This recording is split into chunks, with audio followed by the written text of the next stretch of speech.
All right, so here we go again. Have the pleasure of talking again to Frank Novinec, guitarist of Hatebreed, whose upcoming album Weight of the False Self is coming out November 27th via Nuclear Blast Records. See, I told you I fucked that up a lot. Nuclear. It's like the family. You know what I want to say? This fucking record is really good, and I shouldn't be shocked to say that. I mean, given how strong the Concrete Confessional is. But it is shocking that a band 20 some odd years into their career is able to somehow top themselves when I feel like so many people are just content to rest on their laurels, rest on the hits, and just know that that's going to be good enough to get people to come to the shows, which is where basically bands make the most money anyway.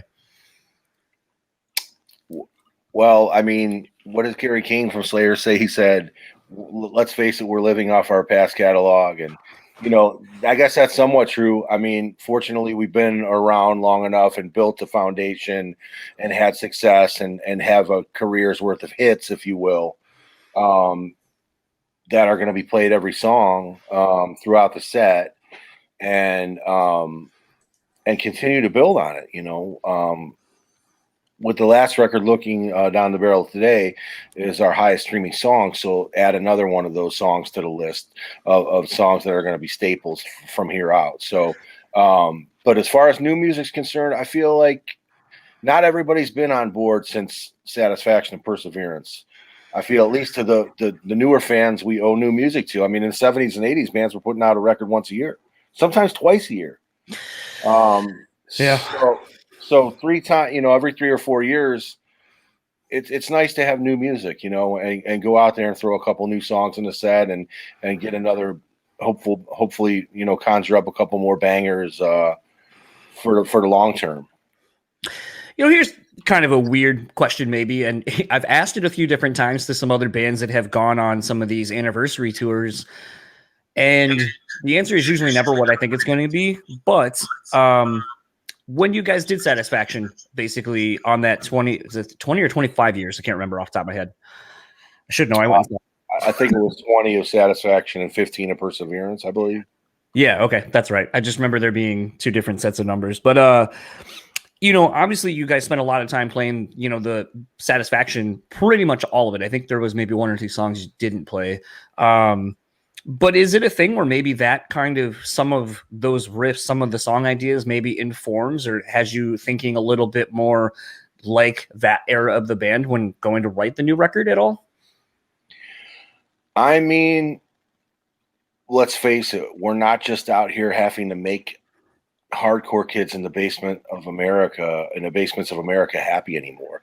We've brought the fan base has been brought into people that, you know, listen to bands like Slipknot and Five Finger Death Punch, and we're the most extreme as they dabble. And there's still people that we're the most mainstream band that as far as they dabble because they listen to Nails and Napalm Death and this stuff. So there's a fine line we have to walk to make the old fans happy, the new fans happy, and Hatebreed happy.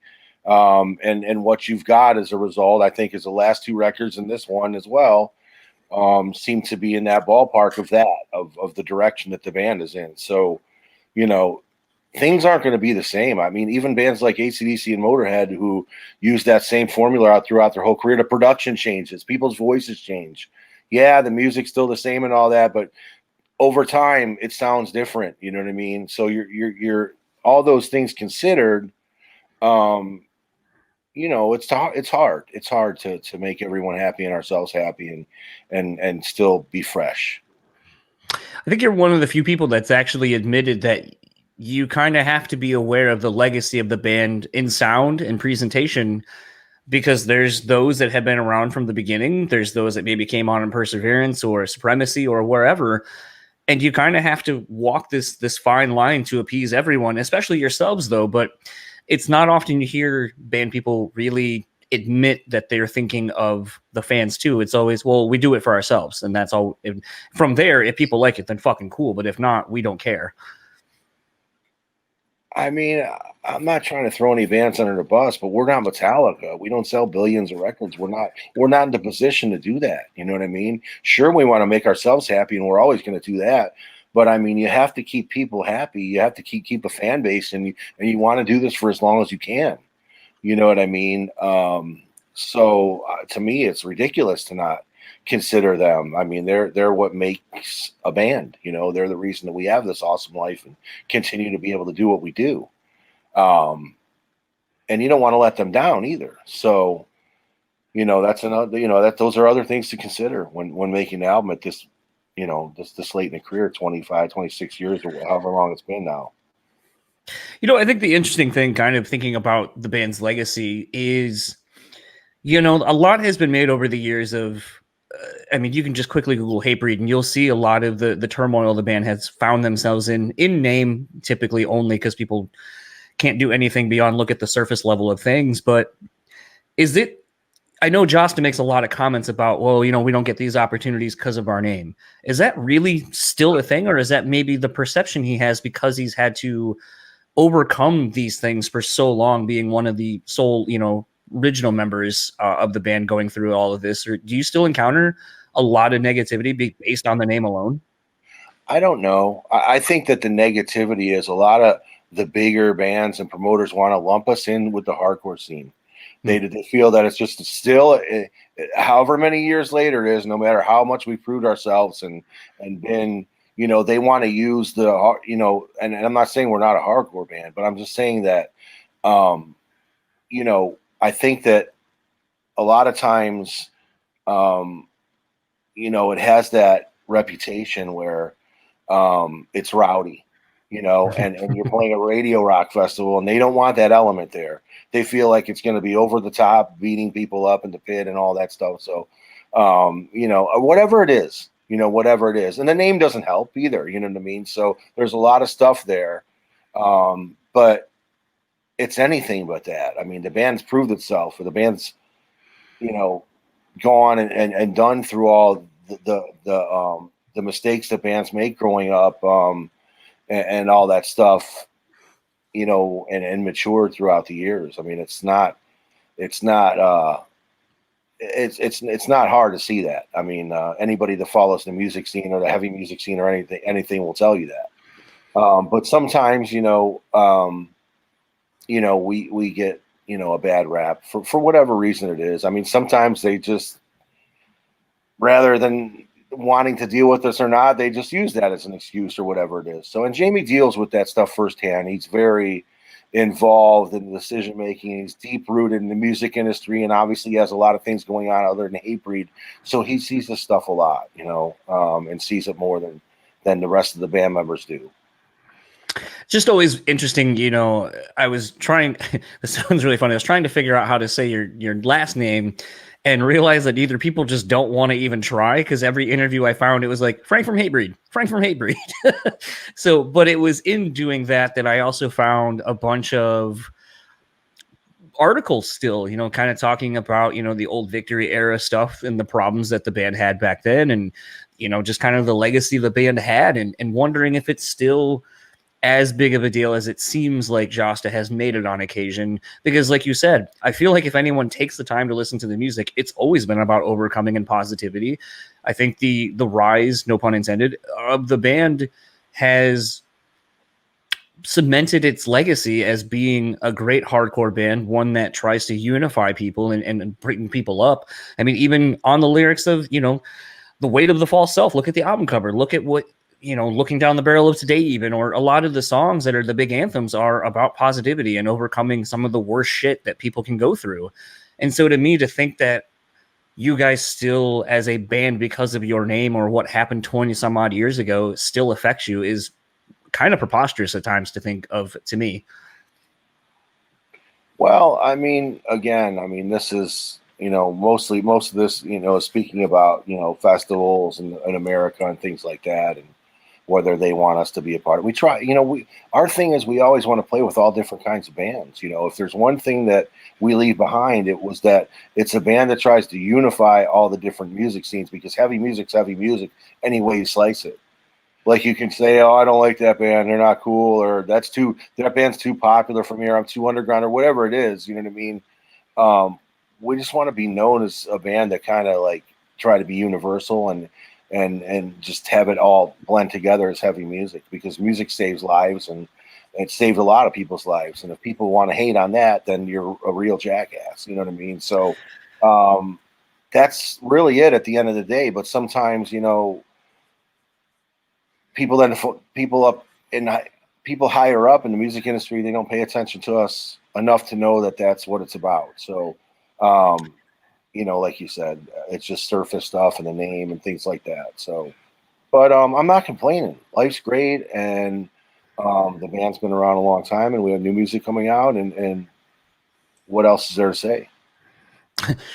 Not a whole lot. I mean, this record is, my co-host and I, when we got it, we were actually doing the intros and so forth for our episode this upcoming Sunday with Michael from Dark Tranquillity that we're posting. And, we're talking about the Dark Tranquillity record and how we like it. And it's a, return to kind of all eras of that band. And then we just immediately were like, yeah, but that new Hatebreed, holy shit. And then we started talking about that for like probably 5-10 minutes. And I was like, yeah, we're not talking about Hatebreed on this episode, so we need to like stop. But it was a thing, I think, and a testament to how great this record is. And, something that's kind of interesting about it to me is, you kind of mentioned bands like AC/DC. You mentioned, a band like that where a lot of people are like, they don't change their sound. They sound exactly the same. You know what you're getting when you go buy an AC/DC record. But I think sometimes if you actually listen to an AC/DC record, and I'm going to say this applies to you as well in Hatebreed, it's not necessarily that you're doing something that's never been done, but it's about the subtleties and nuance that really create a record and a sonic textures that go throughout. And I think this record, guitar tone wise, does a really good job of playing off of that, because there's a couple of different songs. I'm thinking of Cling to Life, A Stroke of Red, and some of those songs kind of packed in the middle of the record that kind of have a more classic metal tone to it. And especially, you get some of that with like the lead tones going on and so forth. And it's what I feel like kind of separates from just the chug, chug, chug kind of breakdown, stuff that I think a lot of people know you for. And to me, I'm hearing a lot more nuance on the last couple of records than I've heard really on some of the other ones. So I don't know if that's something that you collectively are all trying to push the band in a couple of different sonic territories to do that, to kind of grow, to kind of have that nuance, or if it's just something that is happenstance and I'm just happening to notice it for the first couple of times on the last two records now. Well, I mean, Wayne can play like there's no tomorrow. Way more than what calls for the band. So as far as soloing is concerned and all that stuff. So, but also, we have a bubble, and we'll stretch that bubble, but we don't want to burst the bubble. Do you know what I mean? So yeah, we'll push the walls and see and get those creative juices flowing. But we're not going to burst the bubble and make a ballad, and we use other bands' mistakes that they've done along the way to kind of as a compass to know what we don't want to do. You know what I mean? So, as far as tone's concerned, we're real happy with the guitar tone on this. I mean, we're Gibson Marshall people at the end of the day. Hatebreed has that crushing guitar tone. That's what it's known for. And whether it's been, emulated and duplicated throughout the years, if you're at a festival in Europe or something and there's 5 stages going at once and you hear that tone from across the field, you don't even have to see the band from a distance. You'll know who it is by hearing it. It has that, cranked mids and Marshall and Gibson. And that's what we grew up pretty much on. I'm kind of proud that we use that, because I know a lot of bands use in heavy music use ESP and stuff or whatever they're getting for free or also. But that's the kind of stuff Gibson Marshall's been working forever, and if it's not broke, then why try to fix it? I mean, these are our heroes that we grew up watching play Kiss and AC/DC, and you just turn the thing up louder and a better sound. So I think the thing that's interesting, kind of speaking to the if it's not broke, don't fix it thing, is you guys worked with Zuess again on this record, and in essence, I feel like he's basically become like your George Martin. And for those who don't know who that is, that's the producer for the Beatles. What is it that he provides for you guys that keeps you guys going back? Because I feel like sometimes you hear people going like, oh, like Metallica, famously went away from Bob Rock because they're like, oh, we knew what that was going to be, and we wanted to try to push ourselves or do something different. And you hear those cliche kind of things be said quite often, and to me, it's like the results speak for themselves. You keep going back to them. It sounds great. You guys have been able to change where you can. And I think he brings the best out in you. Well, Zuess is someone that grew up in the New England area and has been in the scene just as long, if not longer than us. So he's been around and watched the band grow. And then he's obviously became in his own and in producing and the bands watch him grow just as much. But, he's working with so many bands now. And it's just that all that stuff considered, he knows where the band has to go. I mean, just as much as we do. So it's nice to have somebody that is on that same page, like you said. He's awesome. We just saw him at we had a beer tasting in Connecticut for our new beer that's coming out that we'll get into in a bit here. But, he's awesome. He's just a lot of fun to be around, and, he'll push and we'll push with him. And it's just a great relationship. Do you feel that maybe working with him makes the process of writing or recording, at least I should say, less stressful? Because, you hear people who, go ahead. I think so. I mean, you know what you're getting, you know what you're going in, you know what you're going into, you know what I mean? I mean, if we went with somebody completely different that doesn't know us or doesn't know anything about the band, then I'm sure it would work in the long run. But that's another big risk to take as well, and a lot of bands are willing to take that risk. And for now, we're not, he's our guy and it's been great with him. So why change things? Especially when we're only doing this every 4 years or whatever it is. So, you know what I mean? We're getting old. I'm going to be 49. By the time this thing airs, I'll be 49. So, it is what it is. And it's all good. And Zuess is awesome. And it's just great to have him on board again. Kind of talking about the beer since you just mentioned it, it's kind of interesting that a lot of bands are coming out with beers. I happen to have a handful behind me of like the Deftones releases and so forth. And I got to talk to Willie from Lamb of God about the non-alcoholic beer they had, which honestly, if you haven't tried it, it's shocking that it is not a real beer.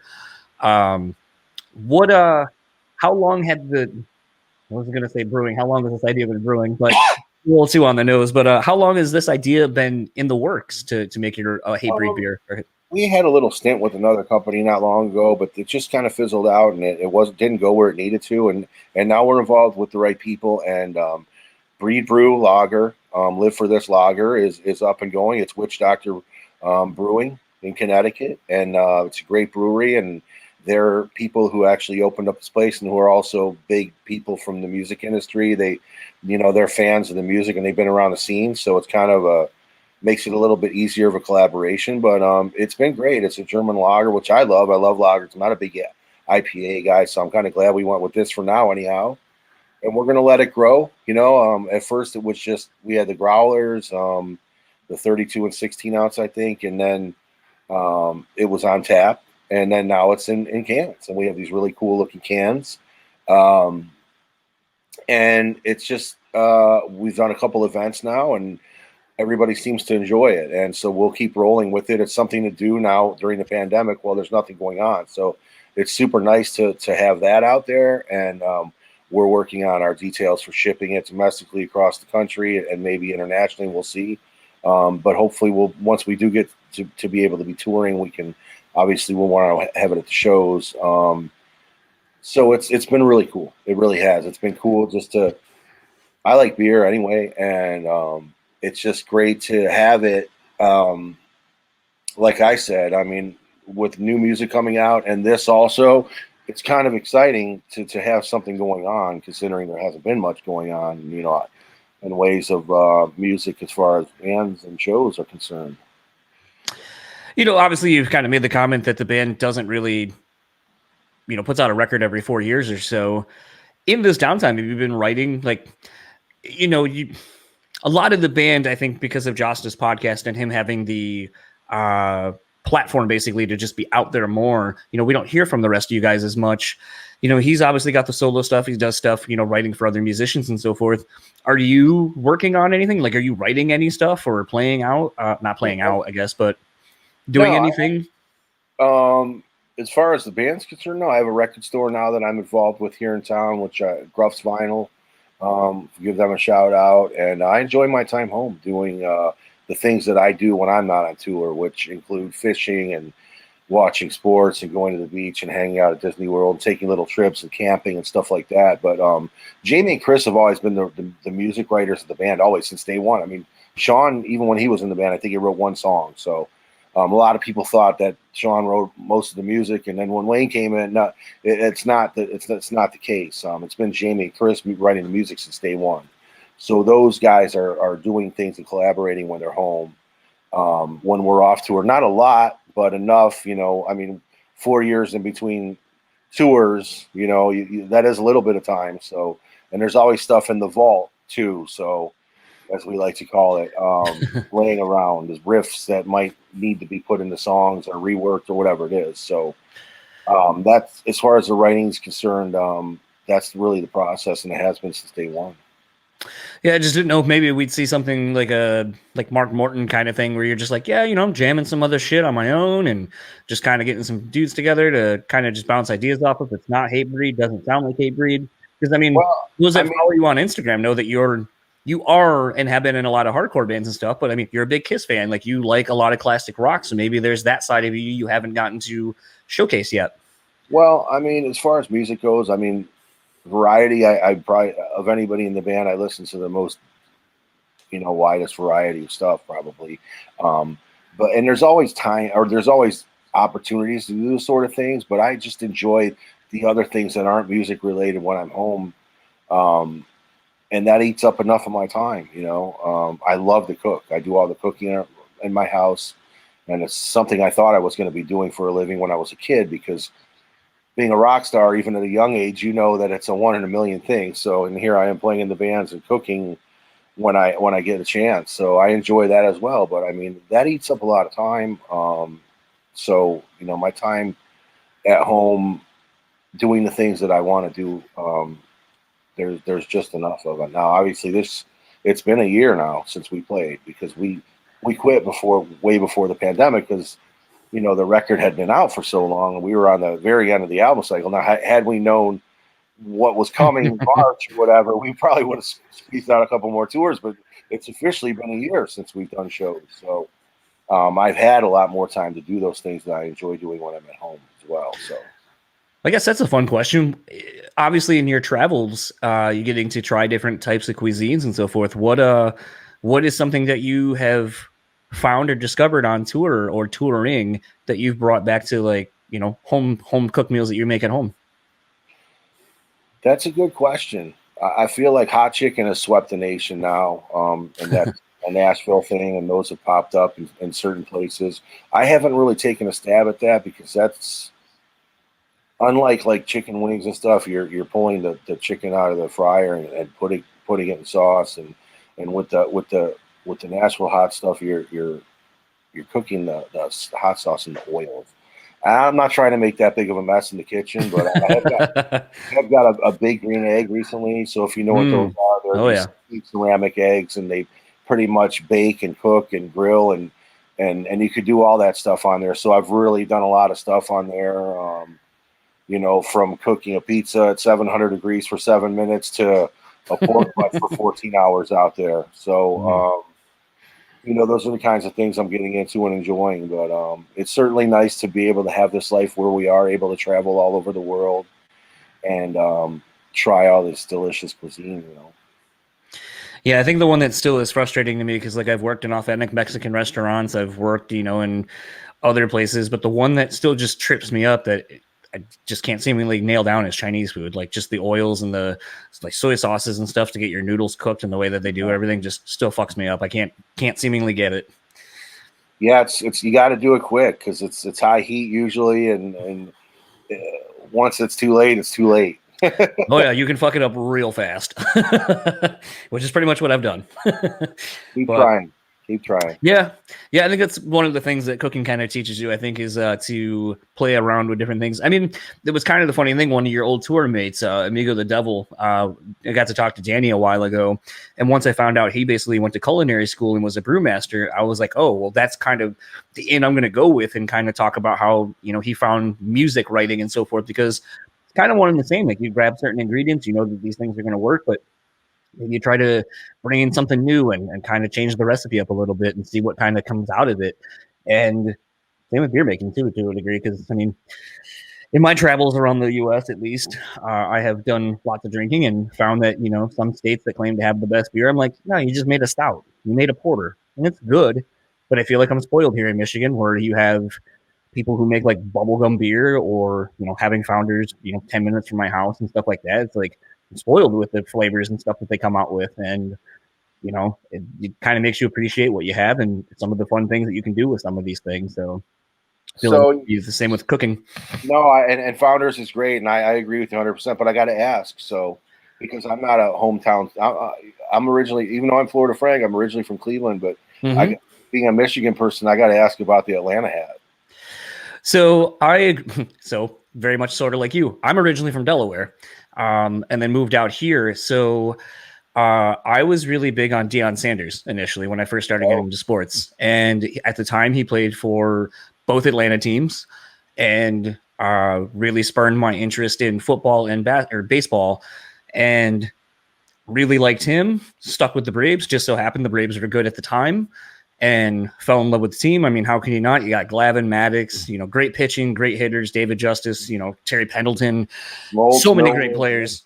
And it was one of those things where, then when they kind of started being on the outs and we started getting Chipper Jones, Andrew Jones, like a lot of these other players, you had pieces that felt like it was going to be, a great run. And then basically we ran into that New York dynasty that just chopped everyone down.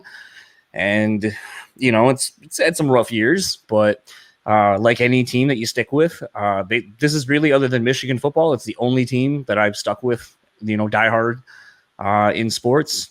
Basketball, I like certain players, but I just like watching basketball. Same with football. I like watching NFL. It doesn't matter really who's playing. I can find enjoyment in it.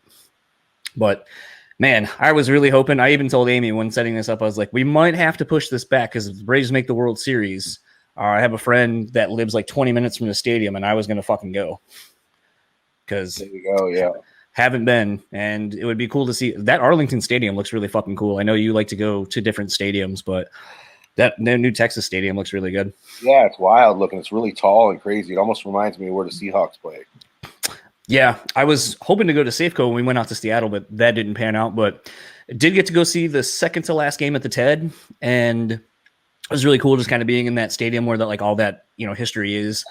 And I think since we were in the second to last game, I think Tom Smoltz did one of the numbers where they pull off like the how many games are left in the season of that year.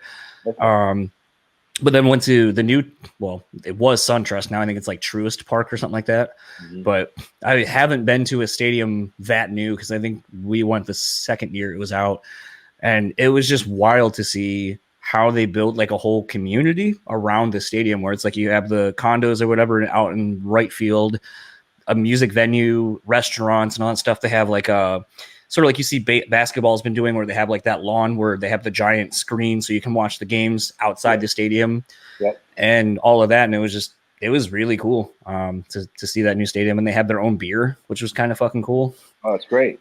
So a lot of cool things. I love getting to travel and go see sports when I can, when that becomes a thing we can do again. But yeah, kind of in wrapping up, just because I feel like we kind of have hit on a lot of different stuff. Maybe, what's interesting is, I know you were talking about cooking. I know you have a hot sauce, and obviously the band's got a beer. Josta's got pasta, and, all these other things. Is it kind of interesting to be in a time and age where I'm not saying you necessarily are focused on this, but where everyone kind of is a brand now and you have to kind of think about yourself in such a way at times?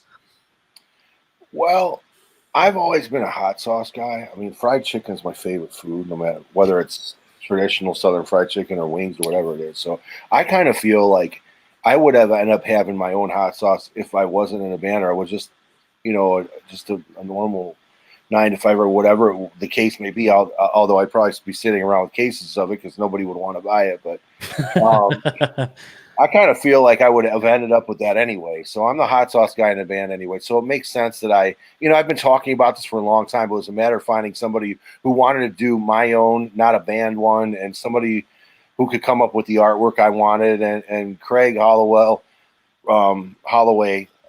knocked it out of the park with the artwork. And he's done some stuff for Agnostic Front on their record covers and whatnot. But as far as that cartoony look, he really knocked the artwork out of the park. And Kyle at Hella Hot Sauce did a fantastic job.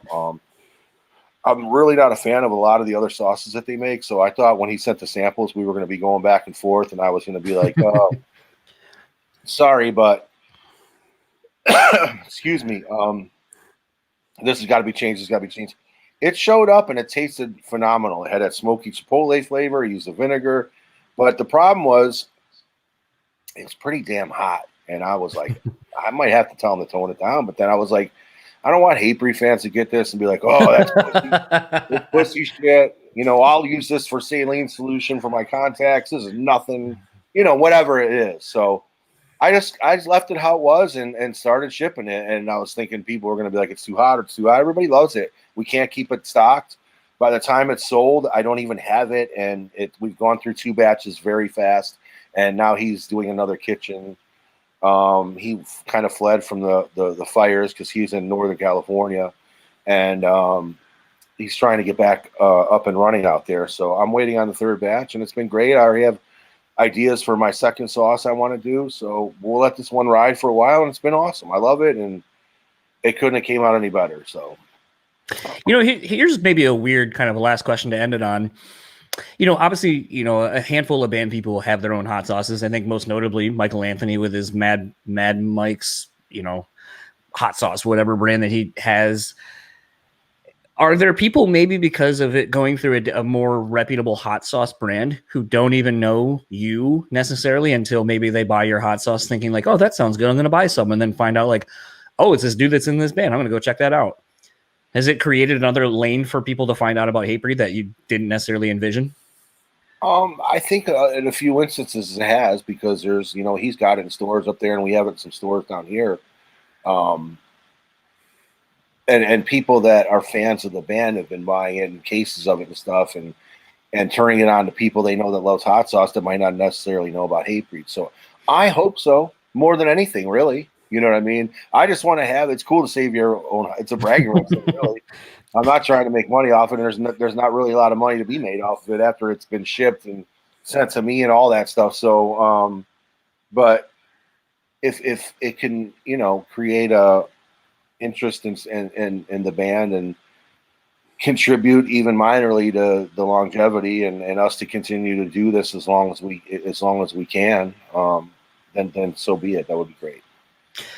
Yeah, that would be. I'll have to get some of that. I was hoping to get the beer, but Amy didn't necessarily. I don't know if maybe it's on its way to me. I have no idea, but I was hoping to get some and have some with you while we were chatting. But PBR and some Gatorade will have to do.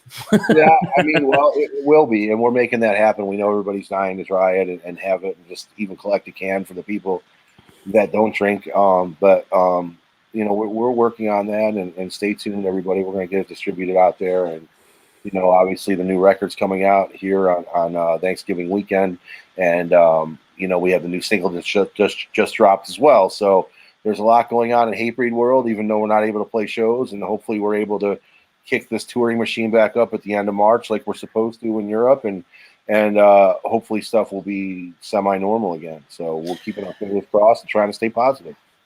And lastly, where can everyone find you or the band, or anything else you would like to plug? The Hatebreed Instagram, Florida Frank Instagram, or Twitter. We're all on there. Frank Three Gun on Twitter. I'm Florida Frank on Facebook. Obviously, everybody's easy to find on social media these days, and the band's pretty approachable and try to be pretty communicate with everybody pretty good as much as we can, and answer questions and have fun and those kind of things as well. So we're hoping to do an event up in Connecticut around the record release again at the Witch Doctor Brewing Place that makes the beer, which we've done the last 2 beer events. We've been really fun. We had Sean, our old guitar player, come out and DJ, and I was able to get up there, and the whole band was there. So that's a thing if people want to travel and check that out. Otherwise, we'll just stay tuned for the new record and on Nuclear Blast Records, Way to the Fall Self.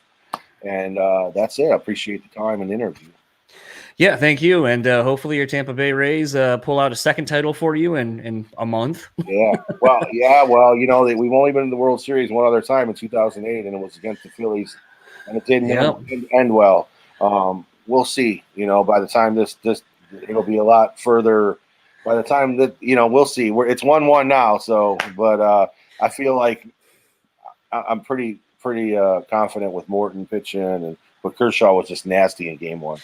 Nothing. Hey, you know what? You got a better showing out of him than we got, because that was the only one I was like, oh, I don't know how this is gonna go, and he didn't pitch terribly, but he didn't do great either. He was kind of normal Kershaw in the playoffs as of the last few years. He was lights out against us, unfortunately. So we dropped Game 1, but we came back in Game 2. Snell was awesome. I hope Morton's going to be great, and we'll see what happens. So it's been a good year for sports. The Lakers won the championship, and my Gators are on hiatus with the COVID for 2 weeks, and this is the first weekend Michigan will play. So yeah, I saw that. And the Broncos, they're kind of injured and stuff, and Kevin Harvick's doing well, and then that's what I'm doing here on the weekends. I got the 3 TVs cooking at once in here, and in the Kiss Cave, if you will, and that takes up a lot of my time.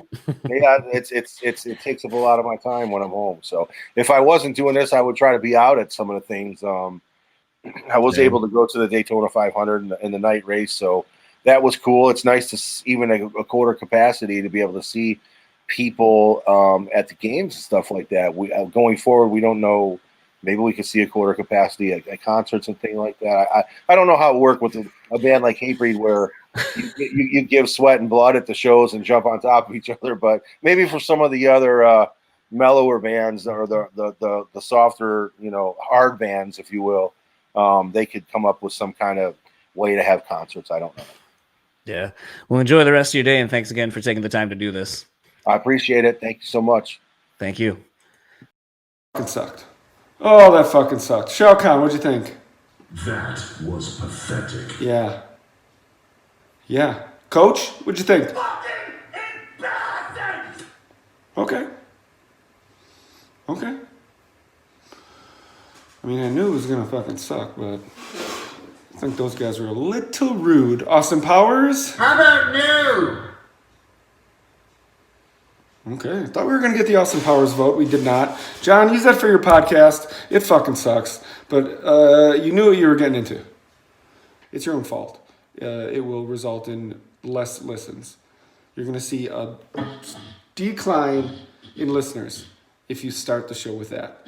You're going to see 30 seconds in, the number will plummet. And I will be there at the bottom of the plummet saying, I fucking told you. Don't use this fucking riff. It sucks. But